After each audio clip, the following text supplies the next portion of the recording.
Hello folks, welcome back to another video. I hope that you're doing really well. This is going to be, as you can tell, a bit of a different video than those that I normally do. This is normally an equestrian channel with the odd travel video thrown in, but if Bingley, but if you've seen my recent videos, you'll know there's just a lot going on in my life right now.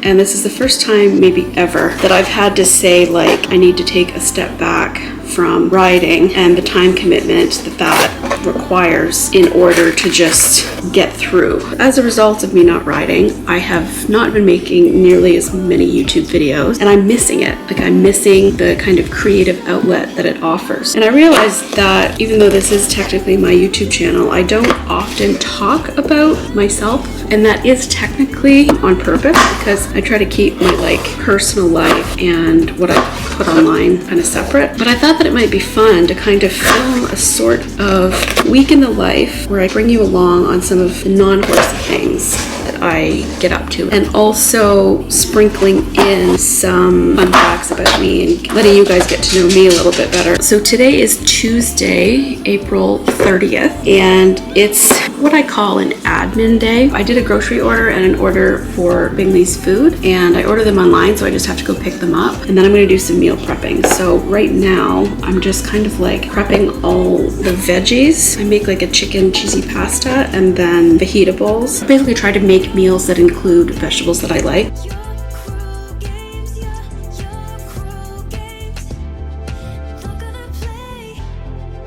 Oh my god, I always forget about onions. One of the most important things to know about me, and it's something that I've discovered within the last year and a half that's been both a blessing and a curse, is that I have ADHD. And it's really interesting because as I've been doing a lot of research, I've come to realize that a lot of the mental health issues that I had in high school were very likely symptoms or side effects of undiagnosed ADHD. And it's kind of sad at times to think about how my life back then could have been different if I had adequately learned how to manage my neurodivergency. But it's a blessing that in the last year and a half, I've really prioritized learning how to work with what I think is a superpower, because there are some things that happen and there's some ways that I am that are as a result of my ADHD that I can't imagine, I can't imagine being another way. But at the same time, there are some very difficult elements, and that is where nights like tonight come in hand. So executive dysfunction is a real thing. There are some days where I know I have a list a mile long of things that I have to do, but I just physically can't do them, and it stresses me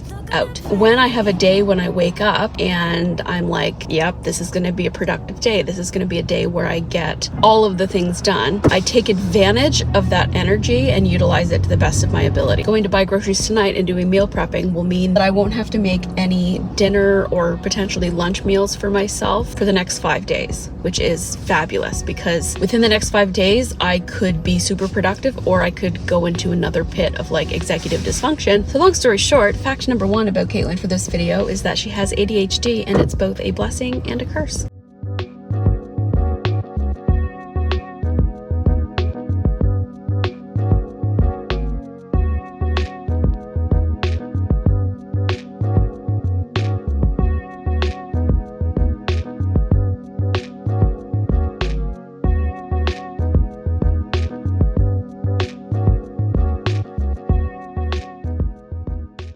I went into my meal prep with the best of intentions of doing 2 different meals. I cooked 3 chicken breasts to split between the fajita bowls that I wanted to make and the pasta. And I was talking to Natalie on the phone the entire time that I was doing the pasta. It was kind of on autopilot, and I added all of my chicken into the pasta sauce. So I'm gonna have to de-thaw more chicken and do my fajita bowl meal prep tomorrow. That's what I do when I'm distracted. So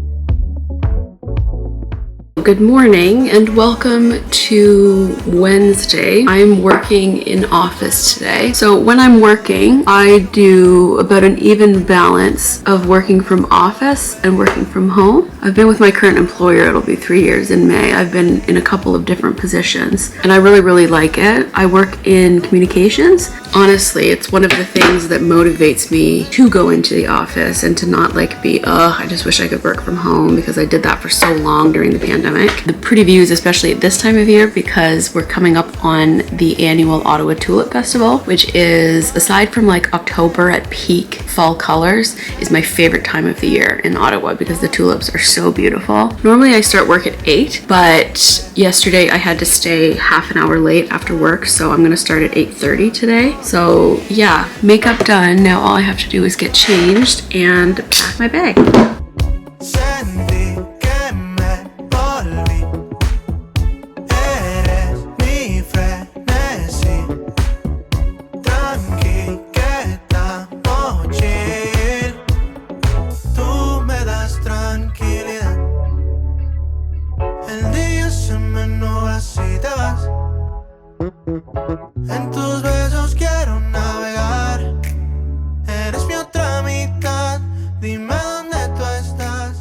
Welcome to Friday. It is the evening. It is the weekend. Hallelujah. I have had a very long week at work. And today is going to be all about Bingley. We'll introduce him once we get to where we're going. But today is kind of the start of something that I try to do a lot in the summer, and that is to take Bingley on little adventures, because he's a downtown dog, he's a city living dog, and quite often we do the same routes on our walks. He definitely likes going in the CAR and going on adventures for WALKs. So I'm going to take him to one of my favorite areas of Ottawa today. It's a really nice place to go for a walk. They've got really lovely walking paths. It's called Rockcliffe Park. It's an area where there's a lot of I don't want to say embassies, but consulates, and there's a lot of ambassadors' homes and things like that. The neighborhood itself is quite fancy and well-to-do, but there's also just really lovely walking trails. And this time of year with the lovely flowers, I think it'll just be really pretty.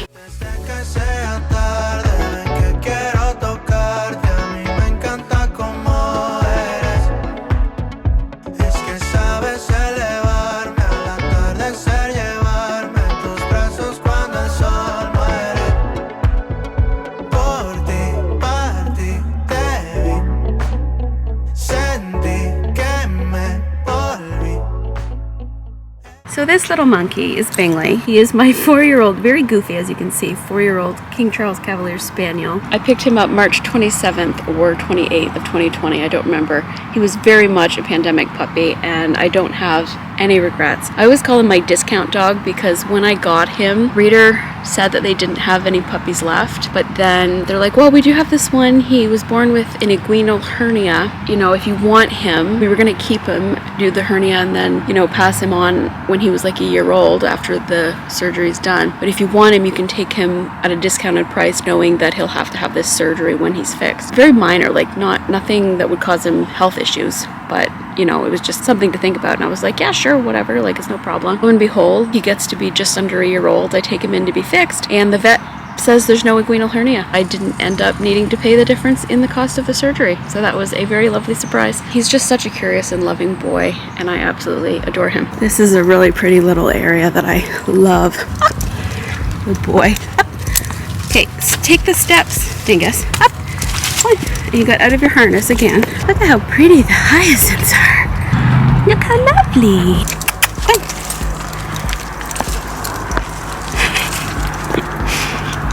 My little adventure boy.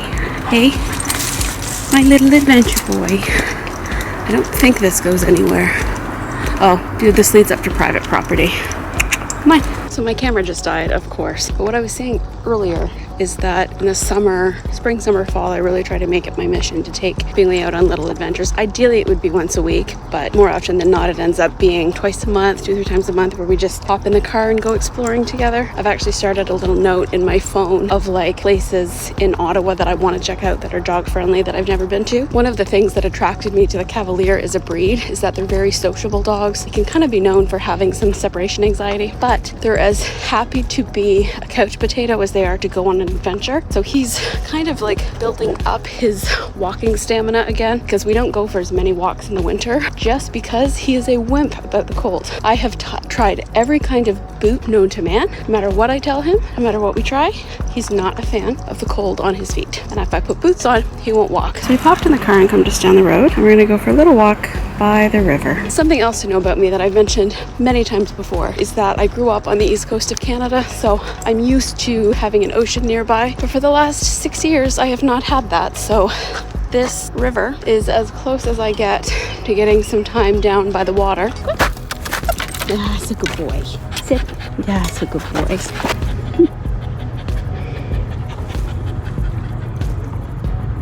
My friggin' luck, I just find a really nice place to read and it's starting to pour. Oh, hello folks, welcome to Monday.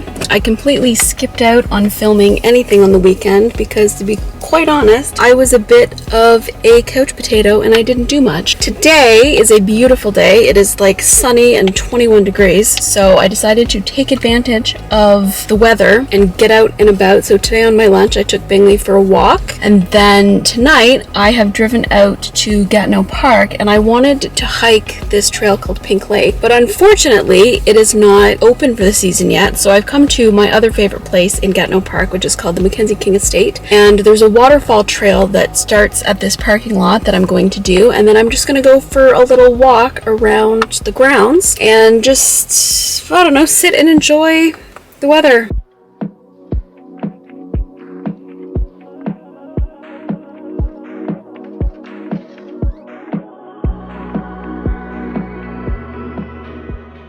I just absolutely love coming here because this area of the property, like this is like a little rock garden. It feels like something out of a fairy tale. So wonderful to have a space so close to town that's just full of hiking trails and beautiful, like quaint places to explore. And I've been here probably 5 or 6 times and I always find something new. Like this area here I discovered last summer, and it's just like, you know, little woodsy, rocky area.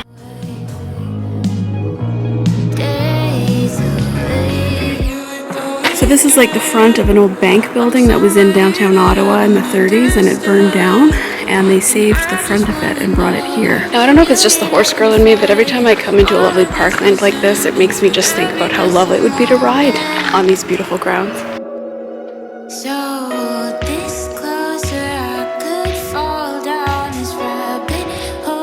So outside of horseback riding, hiking is probably my favorite form of exercise. My love of hiking started about probably 8 years ago. Like I've hiked a little bit all throughout my childhood, but my obsession with hiking started in 2016 when I went on an exchange for 4.5 months to Scotland. I lived there, and the hiking there is just so beautiful and easy to access. All of the different trails and peaks that I hiked while I was there really gave me the motivation to explore more at home and to discover the beauty that's around me. In hiking, I'm able to get out and feel like I'm traveling even when I'm just exploring the world around me. And I've been able to hike levels of difficulty in trails that I never thought possible. Now granted, I am more out of shape. I wouldn't be able to hike the type of hikes that I used to be able to, but I'm going to Scotland this summer with my mom and my sister, and there are some walking trails that I'm hoping to do while there. And I've spent so much of the last few years focusing on horses, and this break from riding is making me realize that I can take some time on a Monday night to go for a hike, even if it's not the one that I was hoping to do. I can still come explore one of my favorite places and enjoy some time in the spring sunshine.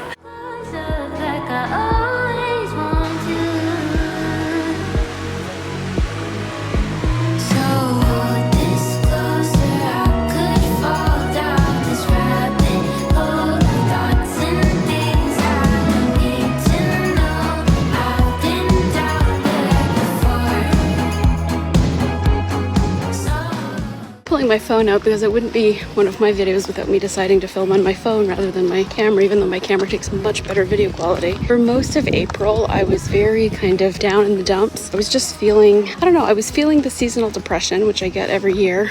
And there were just, well, and still are, a lot of things going on in my life. Things are starting to steady out a little bit, but I was just kind of, I think because I've been at peace for so long with my mental health, I'm just not used to dealing with negative bouts anymore. And yeah, it really took a toll on me. So over the last 2 weeks or so, I've really been making a concerted effort to go out and do things and to get out of my apartment and to do things other than just rewatching the same shows over and over again. Trying to force myself to go outside, even if it's just to take Bingley for a short walk around the block. So that was my first hike of the year. And yeah, I just have a renewed motivation this year to make hiking a big part of my fitness. And I'm trying to use this time off from riding as a time to rediscover some things that I've let kind of slip over the last few years that I've been focusing so much on Merlin and Eve.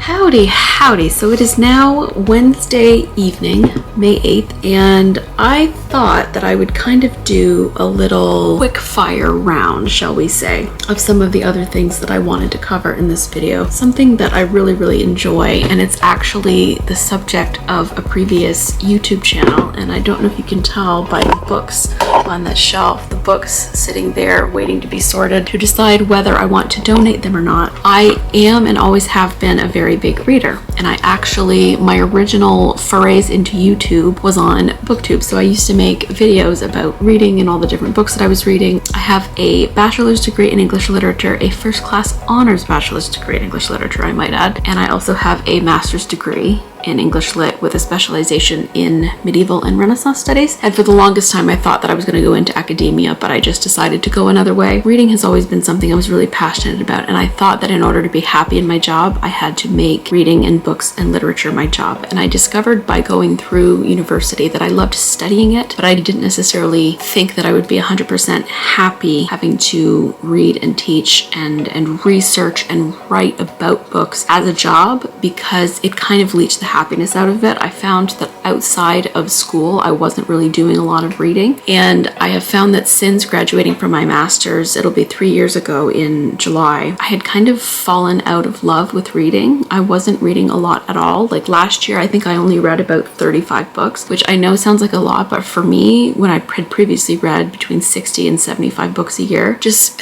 the kind of pressure that academia puts on you had kind of leached the life out of it a little bit. So I'm getting back into it. I'm really happy that I'm getting back into it. Earlier this year, I bought myself the Kindle Paperwhite, and I've been reading a lot of like the type of books that are popular on TikTok, which Kaitlyn of 5-6 years ago would have said, oh, I'll never be, into reading fantasy and romance and things like that. I'm currently reading the 4th Bridgerton book in preparation for season 3 to come out, because it's the book that is about the characters that season 3 is based on, and I'm loving it. It's cheesy. Is it particularly the best literature in the world? No, but it's escapism, and I'm really enjoying rediscovering that part of my life that I've kind of lost a bit over the last few years. Something else that I enjoy a lot of is knitting. Well, knitting and crocheting. I'll make very simple basics, and then I'll give them as gifts, or I'll sell them to family and friends. Like I do a lot of dishcloths, face scrubbies, cowls, bandanas, headbands, things like that. This is an example of a headband I've made. Anything that keeps my hands busy and my attention away from my phone is great. Now, that being said, I can't just crochet. I have to be doing knit or crochet. I have to be doing something else. So quite often I will do it and watch Netflix or listen to a podcast or an audiobook or watch a YouTube video. Anything that you might think of like a bookworm, academic type to be into, chances are I enjoy it. It probably comes as no surprise that I'm a massive Swiftie. I love Taylor Swift's music. I have been a fan of hers since her debut album came out. It is May 8th. I have been listening to and jamming to the Tortured Poets Department and the anthology on the last 3 weeks. When I say that it's like the best parts of Folklore and Evermore combined with like the best parts of Midnights, it's incredible. And it's very much the type of album that I, as an English major, vibe with. Last but not least, one of the main things that gives me much joy and purpose in my life is my family and friends. I'm in a really unique situation where I live halfway across the country from most of my family, and the same goes for a lot of my friends. So I do have friends, good friends here in Ottawa, Natalie being one of them, but most of my best friends, I mean, Natalie's one of my best friends, but you know what I mean. I have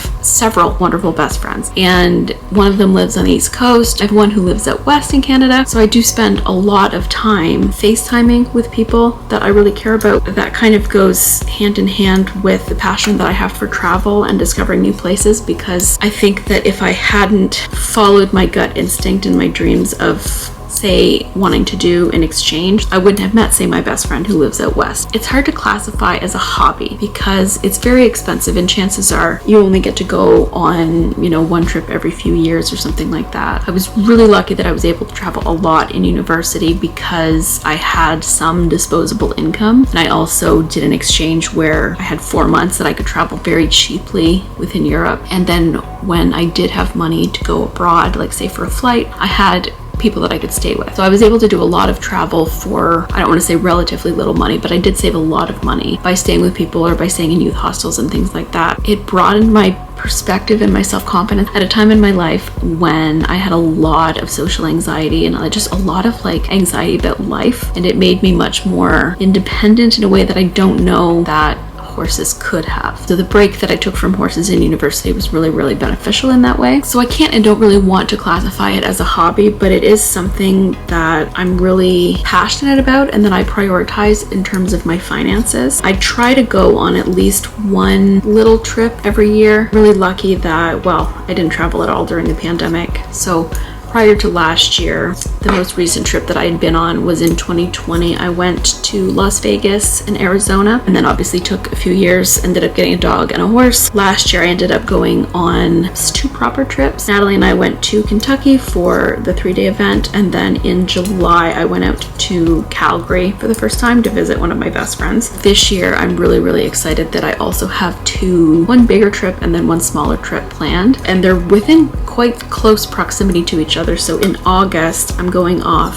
for 13 days, just under 2 weeks, back to Scotland, this time with my mom and my sister. And I'm really, really excited to go back there. It's gonna feel like returning home, because outside of Canada, I've never felt more at home and more right in a place than I did when I lived in Scotland. And then in October, Natalie and I are going to Kentucky for another like horsey trip. Something about going to the 3-day event and not having much time outside of that is you don't get to see a lot of the things. So we spent a lot of time at the Kentucky Horse Park, but we didn't get to check out the International Museum of the Horse, for example. So it's going to be a horsey trip, but also a non-horsey trip, and I'm really, really excited. That has been a lot of me rambling, and to be honest, I think that I'm going to end the video here. So I hope that you've enjoyed this kind of weird mishmash week in the life, get to know me. I don't really know what it is, but I enjoyed making it. When I started making it, I was still feeling quite low and sad, and making it in the kind of creative process that has gone into that has really rejuvenated me. If you have made it this far, thank you very much. I appreciate you a lot. If you enjoyed it, don't forget to hit the thumbs up, comment down below, and hit subscribe if you want to see more. Writing content will resume. I still don't know when. I'm just kind of feeling it out. I'm vibing it. I've teased that there are a lot of exciting things coming this summer, so trust me when I say that once I start riding again, the riding videos will be coming full speed ahead, but there's just going to be a little bit more time before that happens. Probably maybe another month or so. Until next time, I hope you're having a wonderful day wherever you are. Don't forget to enjoy your hobbies outside of horses, and also give your horse or pony a hug or a kiss the next time you see them. I will see you next time. Bye.